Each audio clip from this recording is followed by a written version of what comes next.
Hello, people of the internet. My name is Yug, and today I'm coming to you guys with a new series today. I am no longer doing Yug reviews for the time being.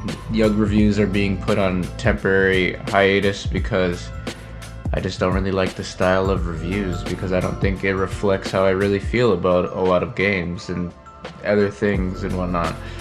But what this new series is a working title because I don't have a fucking name yet. But what this series is basically going to be going over is my experience of going through games, and I'm going to be going over every game that I've basically played.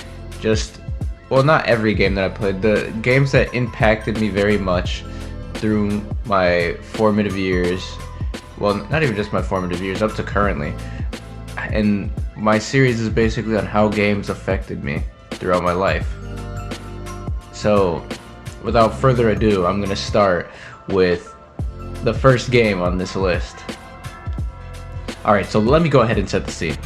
The year is 2005, and I'm a tiny little Yug. I was only 4, turning 5 at the time, and although I had played video games prior to this is my first memory I can recall of playing a game. My dad woke me up one day and told me matter-of-factly that today we were going to get a PlayStation for me. I had no idea what a PlayStation even fucking was at the time, to be completely honest. I thought we were going to be physically going to a place where you could play with like toys or like a park or something, I don't know.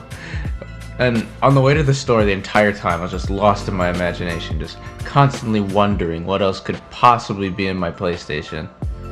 So you could say I was pretty surprised when we ended up at a fucking GameStop and my dad was telling me to pick a game off the shelf to get with my brand new PlayStation 2. I remember walking up and down the aisle just like looking at several games, just until something just like caught my attention. Like I saw the box art for the game known as Midway Arcade Treasures.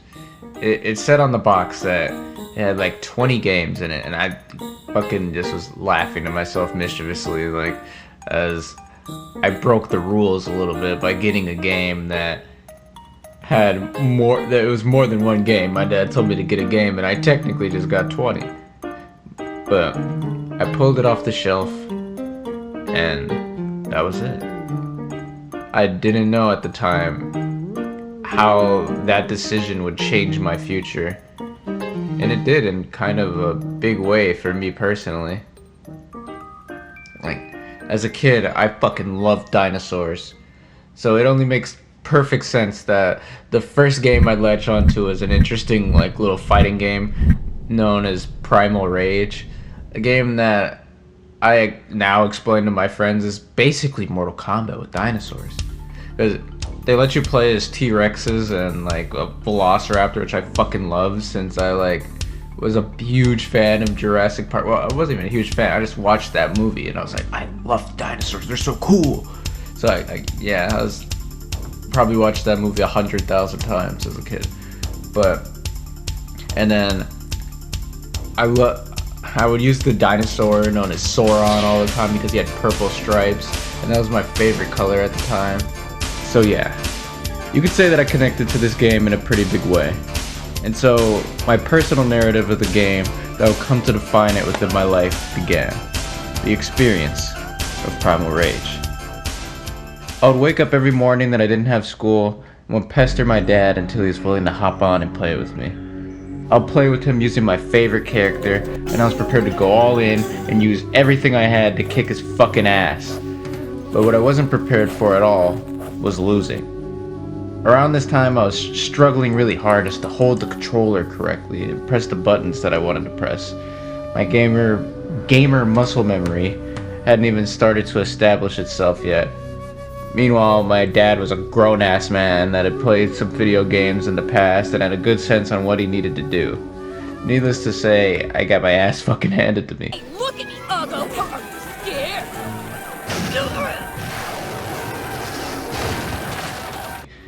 And I had no idea how to even process it. Now, I lived in a generation that I like to prefer as the participation trophy generation. a time period where everyone is told that they're special. You could be in a swimming contest and come in dead last, and you'd get a ribbon just for fucking showing up. Like, this is made to make it feel better for those who aren't good at various things. But even at that time, I hated this sentiment. Like, it felt artificial, fake. If I was ever handed any kind of pity or participation trophy, I'd get very fucking angry. Like, those things just fueled something within me, and in turn gave me a really hard drive to win. But because of that, as well as my huge passion for the game starting to grow, losing was like completely fucking unacceptable to 4-year-old me. Like, I would not want to fucking lose under any means necessary. So, with that being said, when my dad would fucking win, when he would beat me in the game, I'd fucking cry. I'd cry and I'd get angry. I'd get so utterly frustrated with my inability to win that I'd be fucking wailing like a little bitch. Like, my dad would start to go easy on me. Like, he'd do like one move less than he'd normally do, or not spam attacks as fast. But with me being the perceptive little kid that I was, I knew that he was letting me win, so I'd cry even harder than like if I would have just lost normally. Like, my fucking poor dad, he would just be trying to make me happy, but he ended up finding himself in the biggest lose-lose situation I could possibly think of. And it put me into a mindset that would shape the way that I approach games going forward. Like, I had to win, no matter what it took. For a time, I wouldn't ask my dad to play with me because I had to get better myself. Like, I'd play against the AI, and I'd try to progress through the story. But me being the unskilled player that I was, I'd always end up fucking sitting on this fucking screen. The continue screen.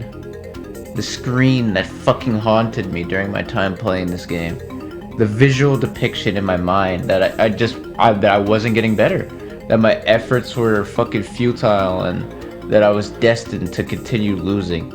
Like, many times I just sit on this screen just wondering, contemplating to myself on whether or not I was gonna turn the fucking game off at this point.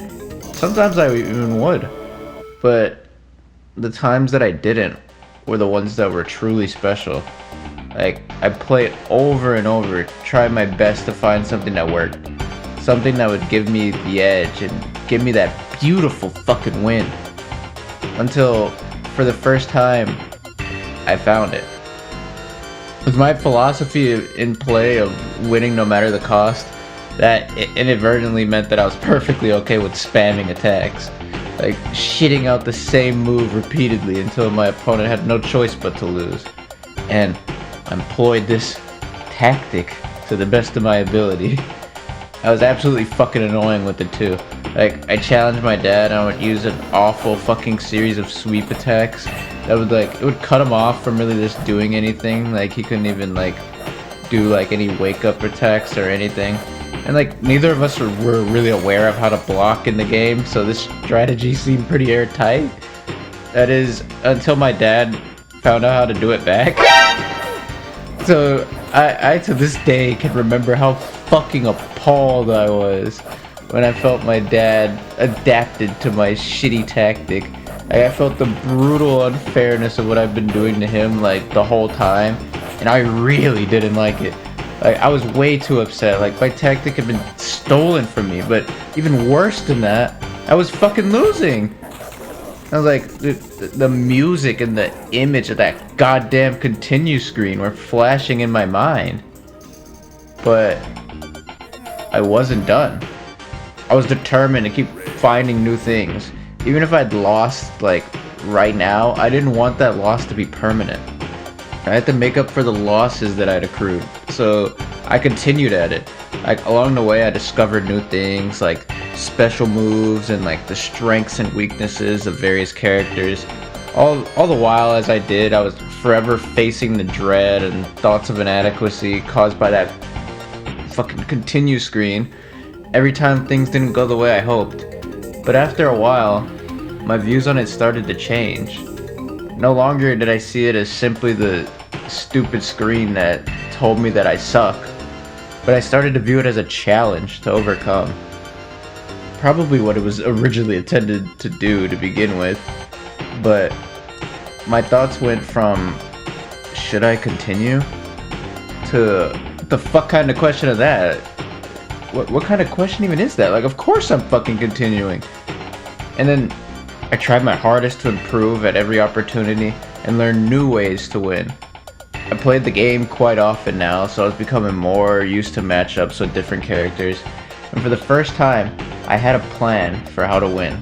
I'll beat my dad using a character that I felt favored the matchup a little bit better, instead of using my favorite character like I always had in the past. I finally felt like I was prepared to face off against him and put my skills to the test. But at the same time, I had resolved to myself to playing this game and getting better. My dad was having a different experience with the game. Boredom. Like, I had asked him to play this game so many times that he'd grown to not even wanting to play. He had to suffer through my tantrums and inability to accept a loss. He probably didn't even like the game anymore. And now he probably doesn't even remember this moment. But I'm sure at the moment he saw the drive and determination in my eyes and agreed to play with me. And play we did. I fucking resolved myself. I picked a character that I never really picked before. I picked Diablo, this fire-breathing devil dinosaur or whatever. I don't remember the story of the characters at all. I never really knew the story back then. I just played because I was like, these dinosaurs are cool. I didn't even read it. But I used Diablo. And I used his special moves and did various things. And I fucking tried my hardest. I played against my dad who'd beat me so many times. And to this day, I'll never really know if it was because I tried my best or because my dad just didn't care about the game anymore to put his all into it. But I won. I had finally surpassed the impossible goal of beating my dad without solely relying on cheap tricks or crying and throwing a fit to get my way. It was so satisfying and truly demonstrated to me the appeal of working hard to improve. I felt fulfilled with that win, so afterwards I didn't really play Primal Rage anymore. That was the final memory I really had for the game until I played it again for the sake of this video. I realized that through creating a goal for myself and endlessly working towards it, it could bring me towards doing things that I didn't even think possible. The continue screen went from being something I dreaded to something that I playfully scoff at. There are no hard limits when it comes to your own ability for many things. It's just as far as you're mentally willing to let yourself go.